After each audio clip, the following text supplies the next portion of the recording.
A wonderful morning to everyone who has joined today. From ManageEngine family, we would like to a warm welcome and sincere thanks to all our customers, partners, and users who are interested in our solution. Endpoint management and security is one of the main focus areas of ManageEngine. Let me introduce myself. My name is Danya Sundaran, and I'm a product specialist with ManageEngine. I take care of endpoint management. I'm a seasoned technical support engineer, assisting customers in their implementation, consultation, and troubleshooting in case of any challenges. In today's webinar, we will focus on endpoint management solutions, which has different product portfolios under management and security. During today's session, we will be discussing Desktop Central Suite, which has the management and the security capabilities. So many things have changed during the course of last 3 months. We find ourselves struggling to cope with the coronavirus pandemic that is wreaking havoc across the globe. As an organization, we have done our bit by completely adopting remote work. But as individuals, we need to contribute to stop the spread as well. Kindly isolate yourself if you have symptoms, and please do follow your personal hygiene. As I said earlier, our organization has completely adopted remote work culture, as many other organizations around the world.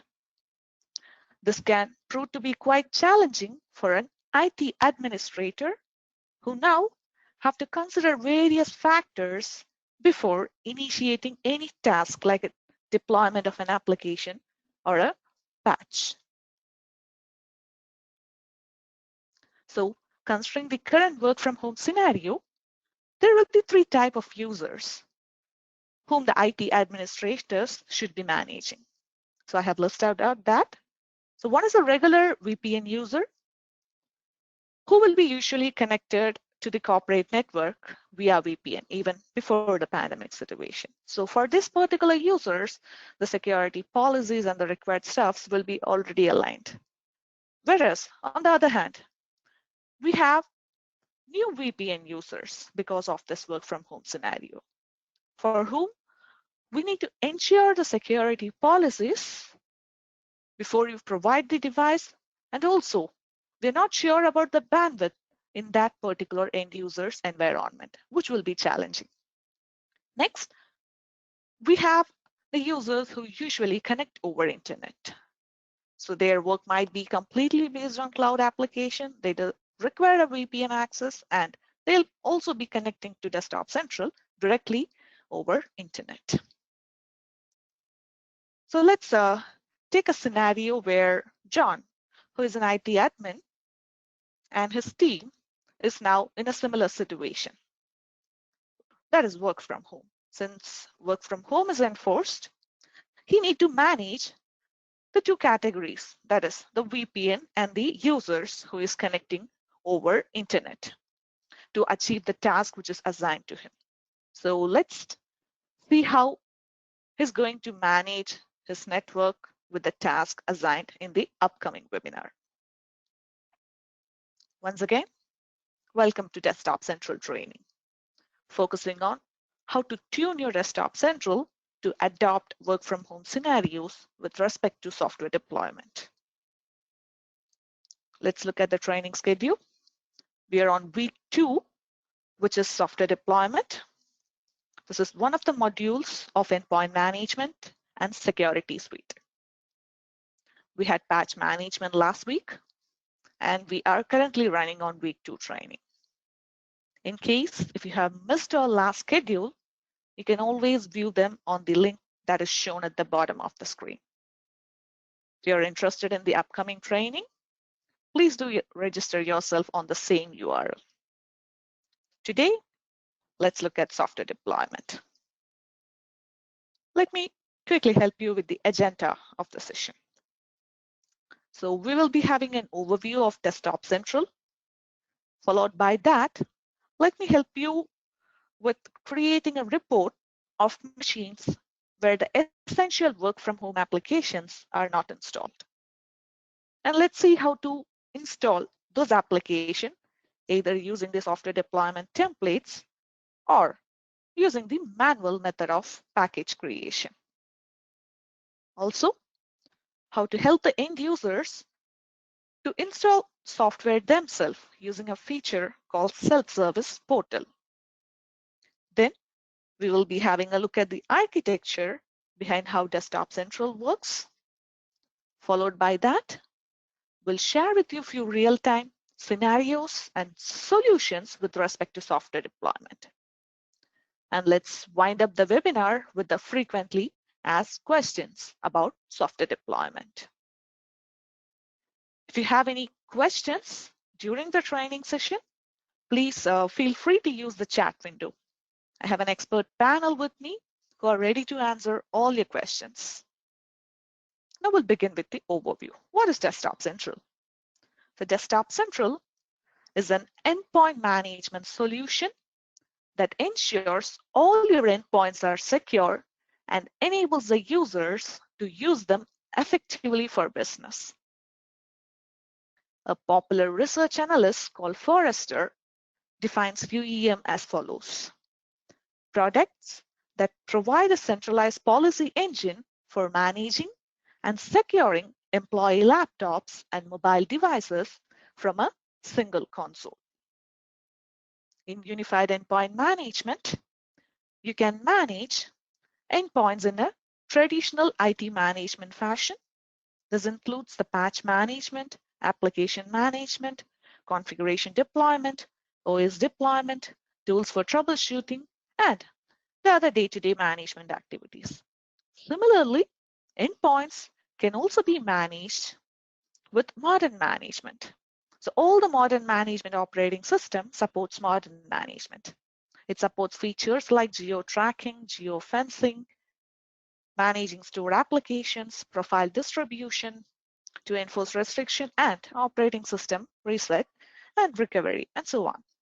So can you guess a popular operating system when I say modern operating system? Hope you got it right. Yeah, it's Windows 10. Windows 10 is a classic example in which we can manage both traditional and modern management. Desktop Central can manage both the worlds, traditional and modern, from a single console. So these are the features that you can leverage when you're using Desktop Central as a unified endpoint management solution. So we have patch management, which takes care of operating system and third-party application patching. We have application management, asset management, and configurations. In fact, if you are following our training schedule, we'll be talking about this in our next sequence. And you can manage other functionalities, including mobile device management for Windows, iOS, Android, and Chromebooks. Then we have modern management, which is for Windows and Mac machines. So you can perform the modern management activities on that. Then we have OS deployment, which is a hardware independent deployment where you will be able to create a single master image and deploy it to multiple machines of different make and model. Now, these are the features that are offered within the Desktop Central suite.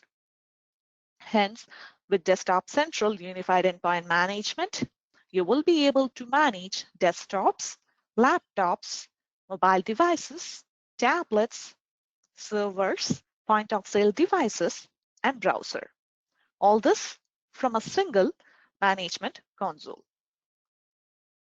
Desktop Central is recognized for Best Unified Endpoint Management Tool of 2019 as reviewed by the customer in Gartner Peer Insight Customer's Choice Award.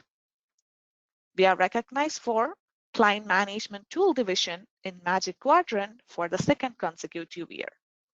We are recognized for both the traditional and the modern management. Now let's move into the components which is required for Desktop Central. So I have listed out the essential as well as the optional components here. So the Desktop Central server component is a central component that you will be installing. It provides an interface for the management console. Then we have the agent, which is also an essential component. You need this to be installed on the machines that you want to manage with Desktop Central. Next, we have the notification server component, which will be helpful for on-demand actions which you're going to perform in the server. So we'll talk about its use case in detail when we get into the upcoming slides. Then about the optional ones, we have distribution server, which serves as a repository for patches, software, and script that you're going to deploy to a machine which is on a remote site. We can create unique replication policies for each location as per the bandwidth requirement of that particular site. Then we have secure gateway. This is useful if you're going to manage machines that are not a part of your local area network or the machines that is connecting over internet to Desktop Central. It is an essential add-on component during the work from home scenarios to manage the roaming machines. A secure gateway server will bridge the agent traffic to central server securely for the endpoints that connect over the internet. Then we also have a failover server. In case if you want to have high availability, you can make use of this, which is again an add-on component. And you can also use a language pack to list your web console in the preferred regional language. So once the components are ready, we'll move on to the operating system now. So we support Windows, Mac, as well as Linux operating system. And this is a list of operating systems along with the versions which we support. So primarily, the application server runs on the Windows platform, but you can manage the endpoints that have Windows, Mac, and Linux flavors of operating system by installing the respective agent on that endpoint. The functionalities might vary among different operating systems. You can always reach our support if you need any more details on the agent installation. So you can reach us on Desktop Central-support at ManageEngine.com, which is shown at the bottom of the screen. So once after getting the operating system detail, next we'll be proceeding with the agent installation. Since this is a client-server model, which means you need to have the agent installed in order to manage all your endpoints. So to facilitate agent installation, we have three methods. First is via group policy startup script in your Active Directory. You can simply download the application setup and push it using a GPU. Then we do have an automatic agent installation directly from the web console. You can add multiple domains to the Desktop Central and choose the machines from those domains and push out the agents from the web console. We also have scripts using which you can go with the deployment. So it's more suitable when you have a work group setup where you can deploy it for a particular IP range, or if you're going to download an agent and manually you're going to install it, on successful installation, it will be immediately reporting back to the Desktop Central server. So we will be talking about the agent installation in greater detail on our upcoming training schedules, so please stay tuned. And with respect to the current work from home scenario, what will be the challenges faced by an enterprise when it comes to the deployment of an application? I have listed out a few frequent cases which we have encountered recently. So the very first thing is every organization should make sure that all the business related applications are available for an end user. And also They need to ensure that the end users are not installing any prohibited applications which could mess up their regular business apps. So I'll be helping you to handle these scenarios in our upcoming training. So now, before getting into the scenario, we'll get familiarized with the architecture of the software deployment. So using Desktop Central software can be deployed to your local area network as well as wide area network. And the most important thing to deploy a software is to have a package created in first place. So to store that package, we have two different types of repositories, which is a network share and a HTTP or HTTPS repository. If the storage method chosen is network share for deployment, then the client machines will reach the share and it will execute the installables from there. You need to ensure that the share should be accessible from all the client computers.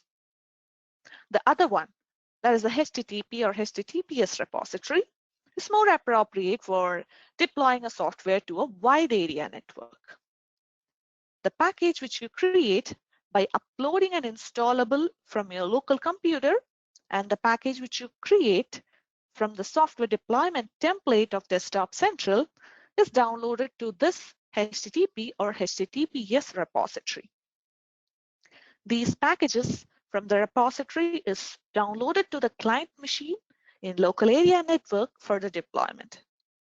And in wide area network, the distribution server will download and distribute it to the WAN clients for the deployment. So why do we have two different repositories? Here is a comparison to explain that. Network share is more suited for local area network where there is no limit to the package size which you deploy. Whereas using HTTP repository, you can deploy the software for local area as well as wide area network. And up to 7 gig of package can be uploaded to the HTTP repository. If you want to deploy a package which is more than 7 gig to a remote site, you can always reach our support. So we will be helping you with a workaround to achieve that. And network share requires a setup and maintenance because it is easily vulnerable to the threats, whereas HTTP doesn't require such maintenance. Now let's quickly get into the web console and see how these repositories can be configured. So this is the management console of Desktop Central. To reach the repository, click on Software Deployment, click on Software Repository. Here we go, we have the network share and the HTTP. So by default, there will be a default path which will be aligned by Desktop Central, which you can save and use it as a share if you wish. If not, you already have a share where you manage all your packages, then you may go with this option, choose an existing share, update your share details, and in case the accessing of the share requires a credential, then you may update the credential over here so that whenever you create a package with a network share, using this credential, the clients will be accessing the share for deployment. Then we have the HTTP repository, which comes with the default location. Also, you will be having an option to update your own location as well. So this is where you will be updating the repository. So moving back. Now we are into the scenario that is John assigned with. So as per his current setup, all his users are working from home, where few users are connected via VPN and few of them are still communicating over internet directly via the secure gateway. And the internet users includes the remote office users who are now in work from home. Since he already configured secure gateway, the communication to the outside world is seamless for him. This will ensure the communication happening between the internet user and the desktop central user is secure. So if you want to know more details about the secure gateway and its commercial, you can just put a word on the chat. The panelists will be helping you out with that. Now let's get into the scenarios. So his first task is to create a report of machines without the essential business applications. That is Microsoft Teams and Office 365. Now we'll go back to the product and see how he's going to create that group. So under admin, we have an option called custom group. So all the agent installed desktop central managed machines can be grouped using the custom group. And in here, we have three types of groups, which is static, static unique, and dynamic. So you can create a group for computers and users as well. Also, you can select multiple domains at once and you can go with the group creation. So now what's the difference between static, static unique, and dynamic? So dynamic is nothing but, as the name says, you can create a group with a criteria. Whenever a computer with this criteria is met, it will be automatically updating. Whereas the static and static unique has a slight variation. That is, whenever you're going to create a static group, you will be able to add the same machines to different groups. But if you're going to create a static unique group, then one machine in a static unique will not be existing in another static unique. So each group will be unique. So the reason why we have it here is it's for a special purpose. That is for the user administration.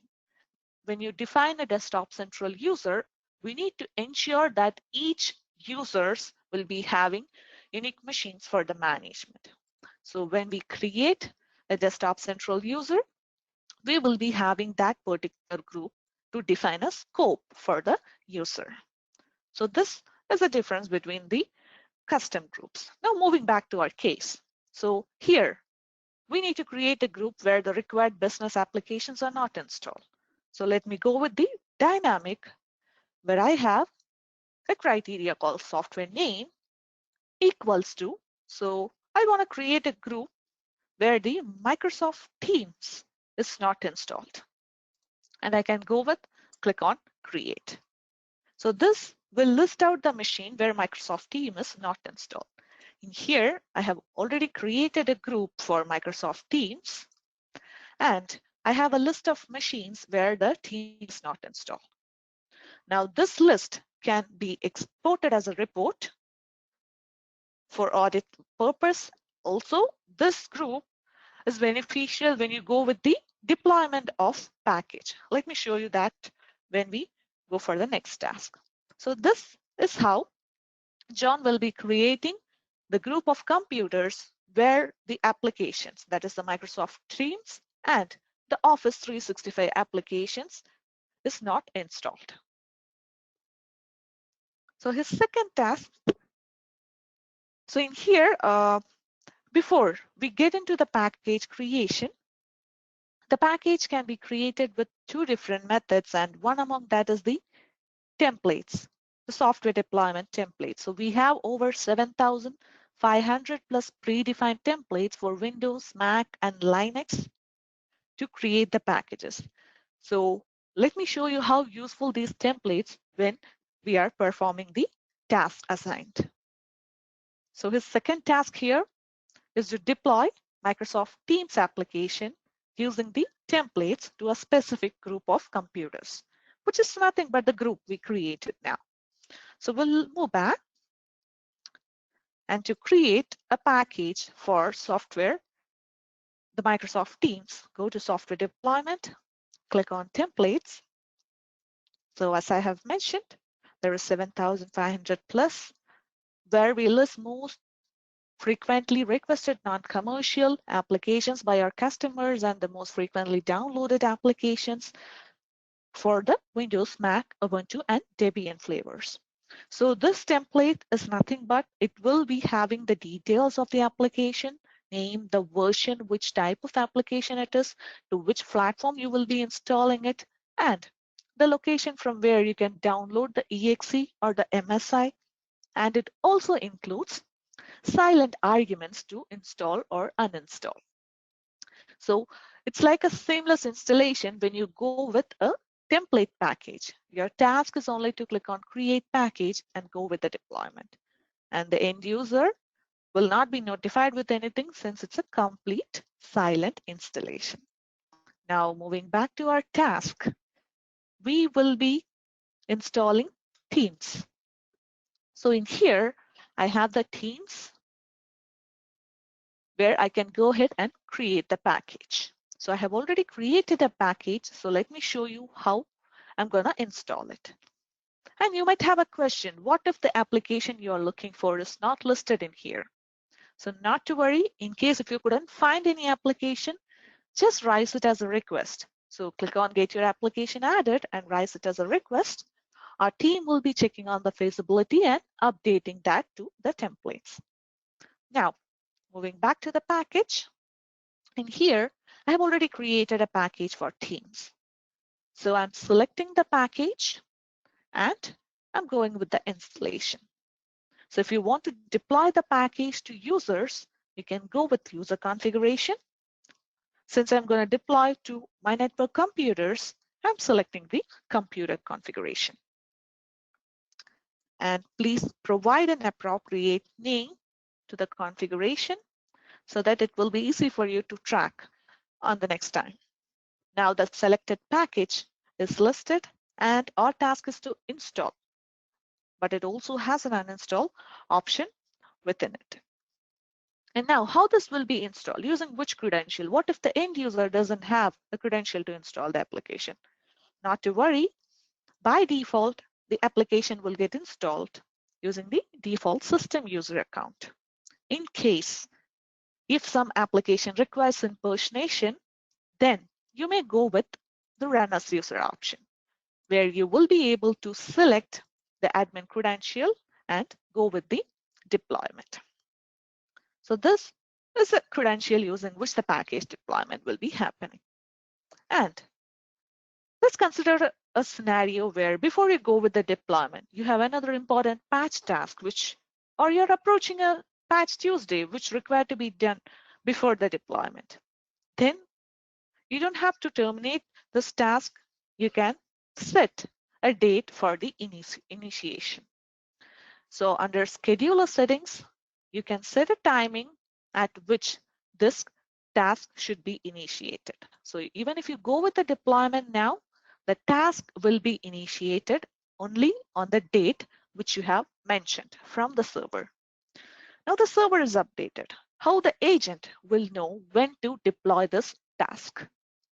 So in order to update the details of the timings to the agent, we have the deployment policy in place. So let's create a policy for our MS Themes installation.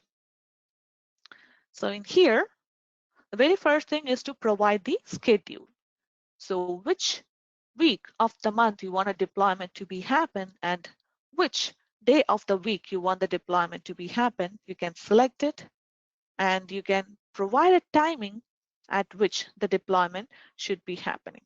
So once that is done, you need to decide when to initiate it, during the startup of the machine or during the refresh cycle.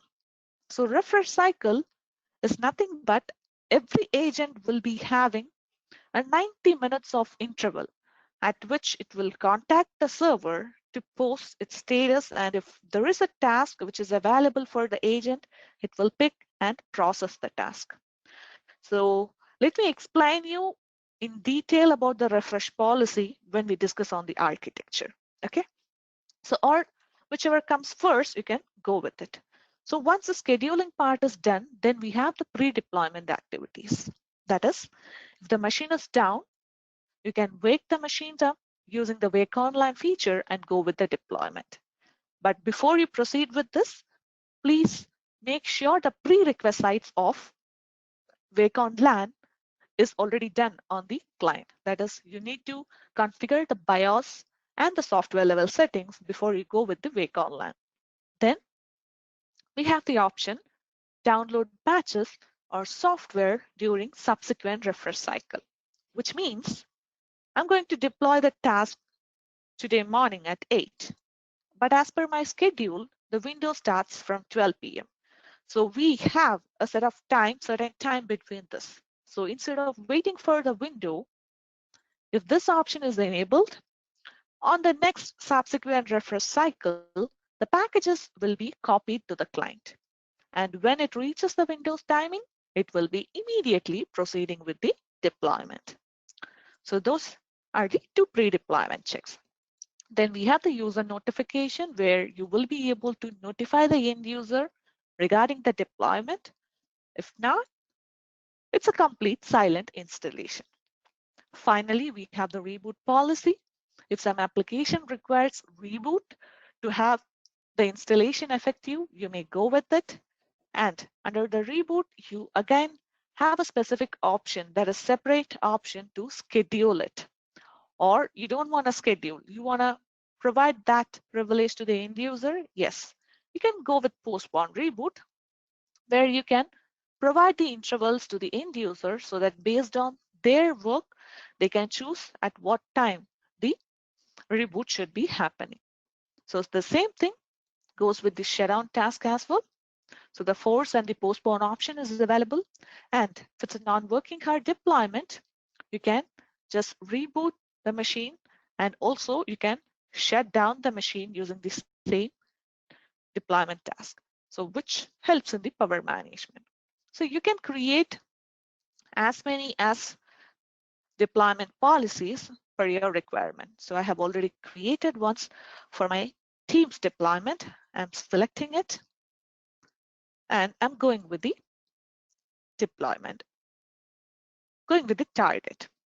So let's take, if this is not installed in my network completely, and I'm going to choose my entire domain for the deployment. The best thing about choosing the entire domain here is whenever a new machine comes into your network, that is, whenever a new machine is installed with agent is added to the domain, it will be automatically installing with the application which I have targeted. So it's like new machines will be receiving this particular MS deployment since I have targeted it to the entire domain. So what if after 2 or 3 months, the same package is received on the newly added machine? At that time, you might be having a new version of MS Teams. So in order to avoid that, you can also set an expiry date to the configuration. So this will ensure this configuration will be active for only 2 months, after which this will be automatically expired. Okay, so in here, our task is to deploy it to a particular group, that is the list which we have created. So that computers could be in any of the domain. So I'm filtering it out, and my group here is the dynamic custom group, which I have created. And I have my MS Teams group, which I have created. So my target is ready. But what if this group has server machines and you don't want the server operating systems to be installed with Teams, since it's within your network for a different purpose? So to avoid that servers getting installed with Microsoft Teams, you can go with an exclusion. So in the exclusion, you can go with operating system and you can choose all the server operating systems. Now, even if this group has a server operating system, that will be excluded from the target, making sure only the workstations where the MS Teams is not installed will be getting the Microsoft package, Teams package. Then we have the execution settings.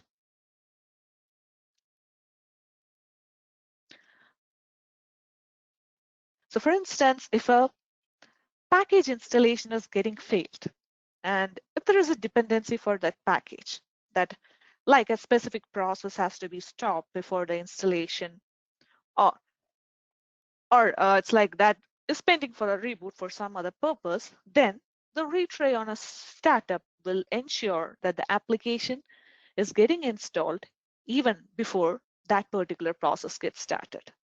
So using the retry, we can ensure the probability of getting the application installed is higher. Finally, we have the notification where you can configure a notification to receive the alerts on the status of this deployment. But even before you go with the notification, you need to make sure the mail server settings has been configured. So under admin, you have the mail server settings. So once this is configured, then you may go with the notification option.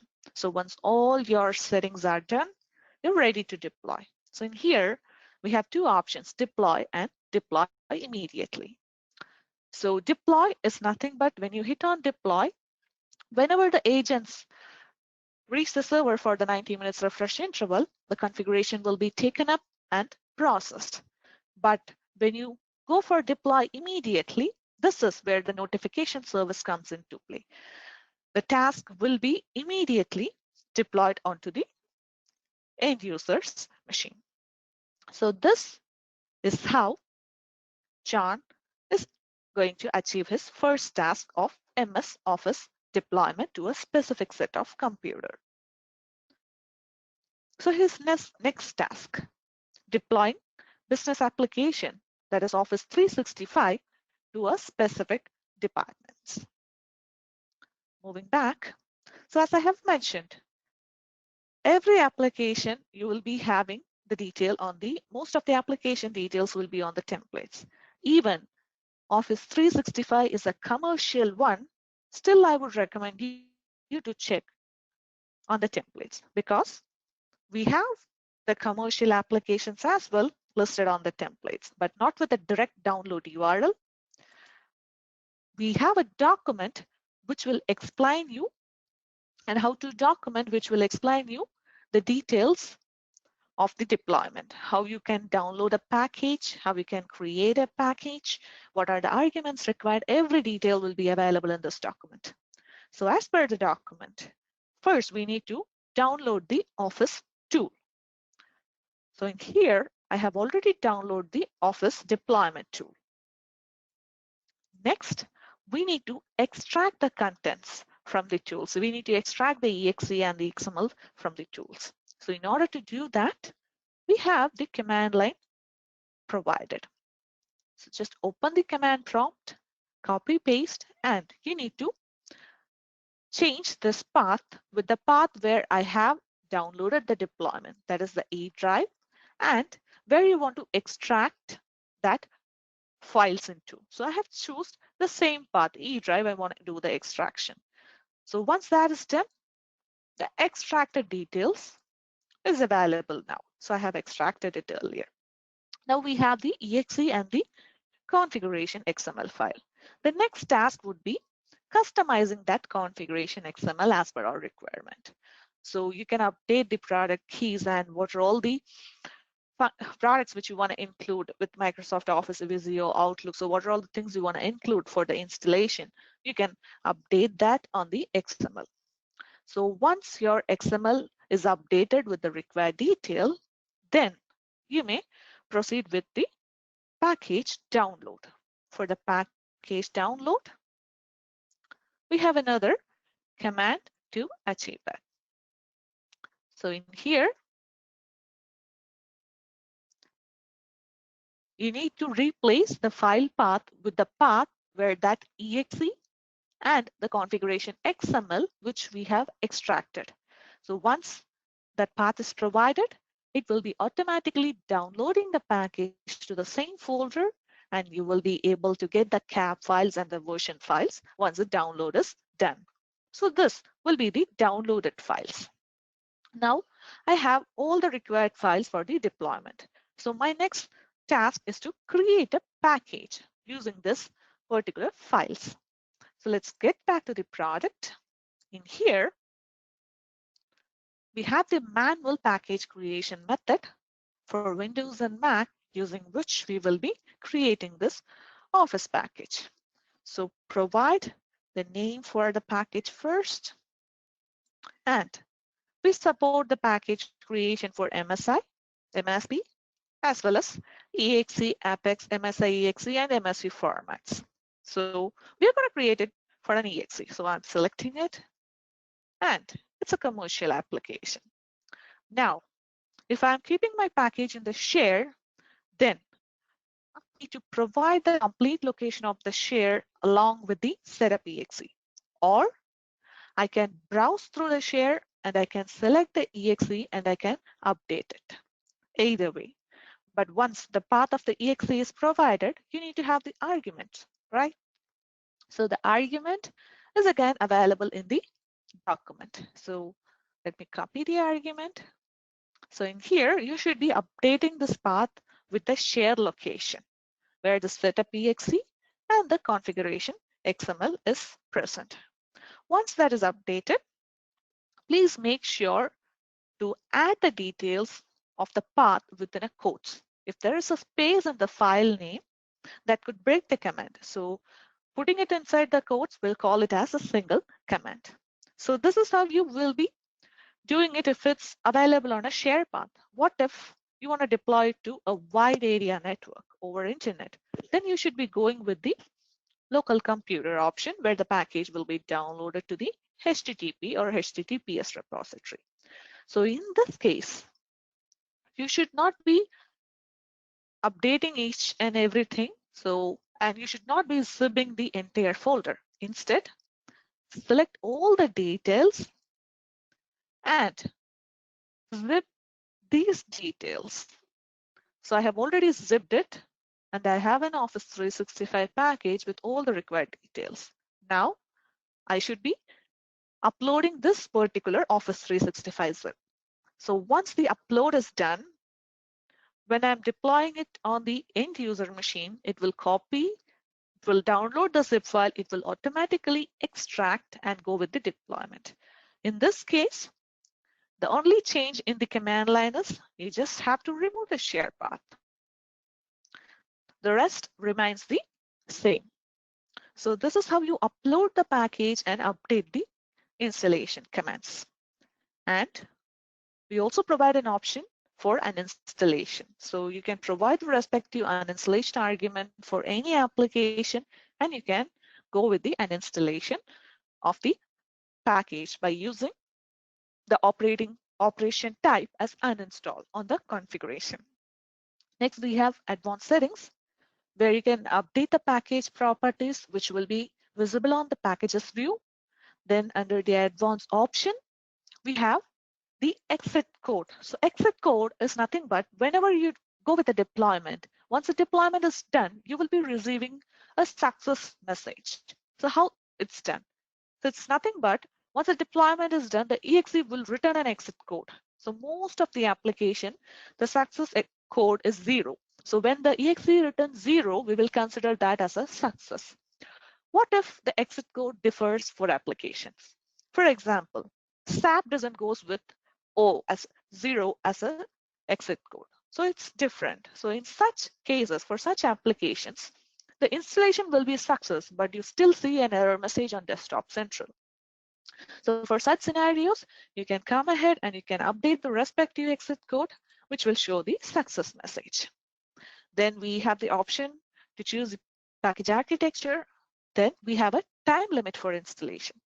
So it's like by most of the application installation will be completed within 2 hours. In worst case, for certain application, if it's exceeding 2 hours, then you need to make sure you increase the timing over here.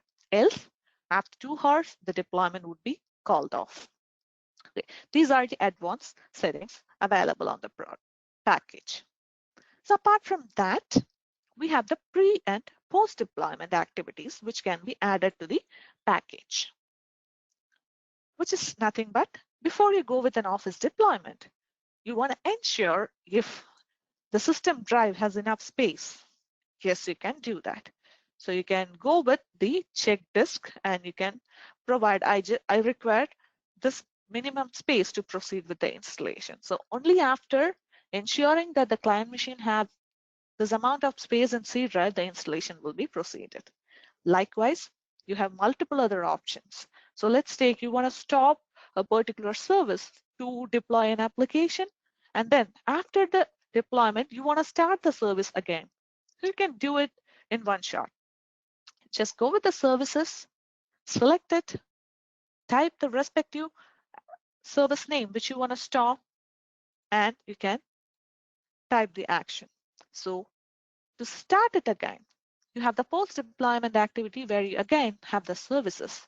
You can update the similar service detail and you can go with start. Now, when you deploy this package, it will first check the pre-deployment activity, check for the disk space, and stop the services. Then it will go with the installation.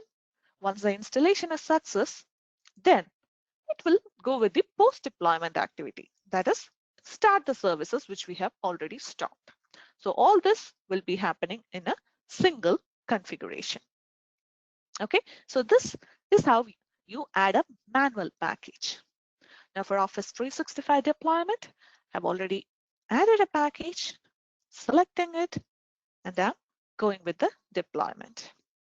Now the rest of the things will be similar like we saw on the MS Teams deployment package. For Office 365, I have a new policy with a different timing, so I'm updating that. And in here, I have the users to deploy in different remote sites. So I'm selecting my remote site, and I have already created a dynamic custom group for Office 365 where the application is not installed.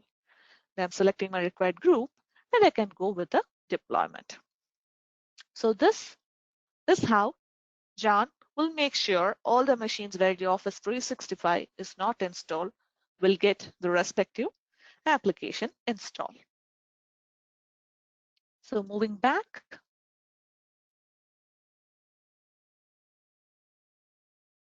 the next task which is assigned to him is to restrict the non-business application installation. So application control to restrict the non-business application. To achieve this, we have a brand new add-on with Desktop Central, which is application control. So once the agent is installed, all the application installed on the machines will be discovered by the app control, and you can create the groups of application which you want to whitelist in your environment and which you want to blacklist in your environment. So you can choose the application by product name, or you want to choose it with vendor. From this vendor, I don't want any of the application to be installed. I want to blacklist the entire vendor. Yes. So likewise, we provide multiple categories using which you can create the group.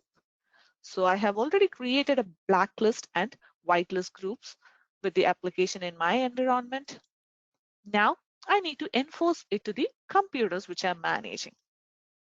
So I have created a custom group for all my VPN users, and I'm going to select the blacklist and the whitelist group so that the machines which I have added onto the whitelist group alone will be used on those VPN machines. The blacklist will, even if they have installed it, they will not be able to use it. So there's a third scenario. What if a machine which doesn't fall into two categories is installed by the end user? So the third category will be captured as a gray list. And to manage the gray list, we have two modes, audit and the strict mode. So which is nothing but if you go with audit mode, those gray listed application, the end user, you will be listed with the application, but the end user still will be able to use it. So until you move that into a blacklist or whitelist, the end user will be able to use it. But if you go with a strict mode, then whatever new application they're going to install, only if the desktop central admin allows, the end user will be able to work on that application. So you will be able to find the list, gray listed applications over here. So this comes as an add-on with the latest version of Desktop Central. So this is how you can control, perform the application control of the business application for a work from home users, which you manage with Desktop Central. And these are the few snaps which I have explained you now. So John's next task here is John is receiving a lot of help desk tickets to install various business applications. How can this be minimized? How can he minimize the end user's request? So in order to achieve that, we have a feature called self-service portal. So as the name says, it is to self-serve the purpose of the end user. So in here, you can publish the packages as computers and users, and the target is again the custom group, which we discussed earlier. So you can select the package which is required and you can go for publish. So as an end user, from where he can view, so you can decide that from the self-service portal settings. So end user can view it from the tray icon, you can create a shortcut, or he can also view it from the start menu. So it looks something like this. This is how the self-service portal on the end user machine will look like. So in here, you have the install button. With a click of a button, the application will be installed silently on the end user. So whichever application he requires, he can proceed with the installation and the uninstallation. Also, there is one more option called request, which is nothing but, so let's consider you're publishing a commercial application which requires an approval from an admin. So in that case, please drop your application to requires approval category. Now, instead of install, you will be able to see the request option. And if you click on request, that will pop a message to send this request to the technician. Now, where this request will be sent, how you can get this option. So this is achieved only if you have Service Desk Plus integrated with Desktop Central. So under admin, you will be having Service Desk Plus integration. So once this is done, you will be able to see the two categories on self-service portal, and you will be able to see the request option as well. So the workflow will be like, once the end user provide a request, it will be received on Desktop Central, and Desktop Central will forward it to the Service Desk Plus for approval. So once the Service Desk Plus technician approves the request, that request will be processed by Desktop Central, and it will immediately initiate a installation of the application which the client computer has requested. So this is a workflow of the approval method of self-service portal. Now, we have almost covered all the scenarios. Now we are into the error message, which we frequently face with Desktop Central. So before I get into this, so far, if you had any questions on the scenarios or the deployments, you can always use the chat option to raise it. Okay, so now we'll get into the error message. The first thing is, system cannot find the path specified or access denied. So this error frequently occurs if you're going to use the network share.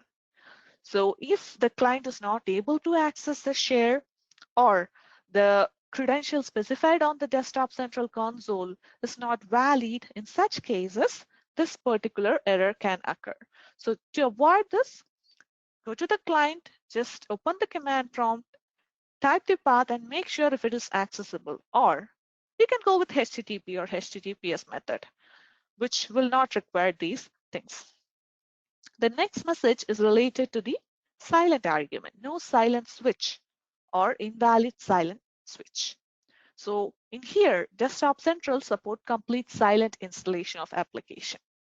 So if you don't have a silent argument for an application, so there are multiple methods using which you can find it. And the arguments are always the vendor, that is the specific application, specific arguments. So you can Google it, or if you have a setup or exe, you can just open the command prompt and you can, so I have an exe here. If I don't know the argument for that, then I can write it as a question mark. So that will list the possible argument for that particular exe. So likewise, So you can give it a try. So this is one method, or you can get the details from the respective vendor site as well. Now, let's have a quick look on the architecture of Desktop Central. Desktop Central is a client-server model application and an on-premise solution. You can have the Desktop Central server hosted in any of the supported Windows operating system, which I have shown earlier. So you can manage different remote locations from a single console. Either they can connect over internet or using a VPN or an MPLS connections, you still be able to manage with Desktop Central. For the machines that are present in the remote site, which are connected over a direct internet connection, you can make use of the secure gateway server component. When it comes to remote locations, we have a distribution server, which is used to throttle the bandwidth for data traffic between the central server and the remote location. We can choose to have machines communicate either directly with Desktop Central or via distribution server as well. And you'll be able to manage all your roaming users with mobile devices and laptops via secure gateway. Desktop Central integrates with Active Directory, which will help you with fetching the AD objects for agent installation. You can generate AD reports, and you can target the OUs and groups of the AD for software patch and the configuration deployment. And the templates which I have spoken, which I have shown with the Desktop Central software deployment templates will be available on the ManageEngine's central server repository, so which will be synced with server on daily basis in order to make sure you have all the updated details. Even if you have a closed network architecture, still you can use Desktop Central to manage those endpoints. Desktop Central is also available in AWS Marketplace and Azure. In case if you're looking to host the Desktop Central in any one of the cloud server, you can use AWS or Azure. And I'm glad to announce that Desktop Central is now available as a cloud solution as well. So you may use the URL which is shown at the bottom of the screen to sign up for a 30 days of free trial and get access to all the features available in the product. Now we'll have a quick look on the 90 minutes refresh policy, which I was mentioning on the deployment policy which we create, and when we hit on the deploy button on the configuration. So every agent communicates with Desktop Central once in 90 minutes.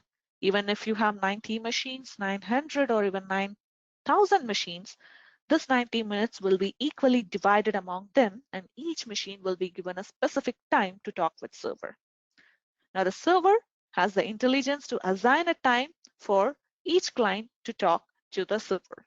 So this feature is to avoid the network congestion or the downloads, which can actually eat up all your bandwidth. So that the 90 minutes refresh policy is designed in such a way to split the load evenly and not to cause any damage to your network where you maintain the server. And these are the ports which is used by the Desktop Central server. The primary ports are 8020 and A3A3, which is the web server port using which all the agents talk to the Desktop Central server. And the notification server component will be using the port 8027 to perform all the on-demand actions like an immediate deployment, patch scan, asset scan, and the other on-demand tasks. We also have few more ports which will be useful for other purposes like remote control and the file transfer. For more details on the ports, you can just visit the website which is mentioned at the bottom of the screen.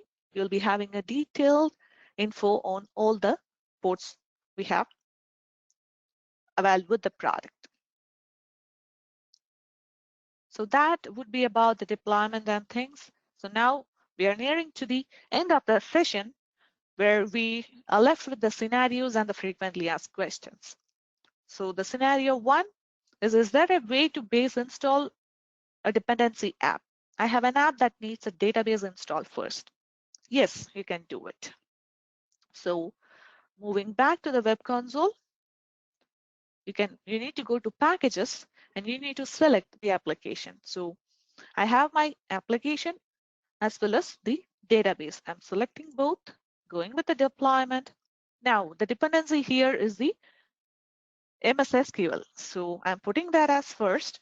So it will be installing in the sequence of how I have listed the application. Now the MS SQL will be installed, followed by that, my iRetail application will also be getting installed. Then I have a third-party application that does not support silent installation. How can I install it? Yes. So in this case, so like I have mentioned, you're searching for the argument in different sites and you couldn't find anything and there's no silent argument. You can go with this option. So you can select allow user interaction so that the end user will be prompted with the dialog box of the package. He can select next and he can proceed with the installation. Or you also have one more method. So you can use an automate tool to create a script and add it to the package so that that script will be automating the deployment. The third, I have a set of application including MS Office and CRM deployed to my sales team. I want all new salespeople to have this application installed on their computer. How can I do it? And automatically, how can I do it? So let's take these are the three applications which I want to automate it to my salesperson. So I have all my salesperson grouped under an OU. So I'm selecting my domain. I'm selecting the OU where I have the salesperson. So once you have deployed this task, please make sure you have enabled the configuration settings, which is nothing but under configuration, you have configuration settings where you should be enabling this. When computer or user is added to an OU or a group, apply the configuration automatically during a startup or log on or the refresh cycle. Once it is enabled, whenever a new user is added to that OU or a group, he will be receiving the applications immediately. Next, I tried to deploy a business app to a computer, but it failed. Is there a way to troubleshoot it myself? Yes, you can do it. So let's go back and either you're creating a package or you have a MSI template package, you can just modify it. And when you go for advanced settings, you have an option called enable login for troubleshooting. So once you enable this option and you go for the package deployment again, on the agent machine, you will be able to see a log created for that application. So if you go with a Skype deployment and you have enabled that option, you will be having a separate log for Skype, which will be having the step-by-step instruction of why it met with a failure, which will ease your troubleshooting. Then, when I create a package using the templates, what happens if a new version of application is released? You don't have to worry if a new version is released because we have options to capture and help you out with that. So under templates, we have the auto update templates. So which is nothing but whatever software package you're going to create from the templates, you can enable the auto update option. So once the auto update option is enabled, whenever a new release is happening, Desktop Central will be automatically creating the packages of the new versions. So you could see all the old and the new versions, which is automatically created. Now, as an administrator, you will be able to see all the new and old version under the packages view. But let's take you have deployed, you have published that application to self-service portal. Then it will automatically remove the old and it will retain the new one so that the end user will always be having the latest version of application for their view. Then sixth one is, can we perform Windows 7 to 10 upgrade using software deployment? Of course, yes, you will be able to do it. So again, the drill. That is, the first check should be the templates. So I'm gonna search for the Windows 10. Yes, I have an upgrade document.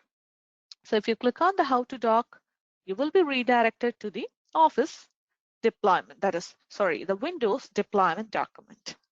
And we will be providing the basic requirements, which is nothing but the Windows 10 installations requirement recommended by Microsoft itself, after which we provide the steps to download and extract the ISO. So once the package has been downloaded and extracted, you can use the manual package creation method like we did for Office 365 for the deployment. And we also provide the argument which you can use for the deployment. So if you're going to provide the argument with the product key, yes, it can be done. Or it's a bulk deployment and you will be signed up with the key. You have a volume licensing, then you can go with the second argument. So once the package is updated and once you have deployed, in case if you met with a failure, those details will also be captured and you have a document with step-by-step instructions of how to resolve those failures. So this is how from software deployment module, you will be able to upgrade Windows 10. Now we are at the end of our session with few frequently asked questions. So the first question here is, what if I don't have a self-service portal link on the menu? How can I find it?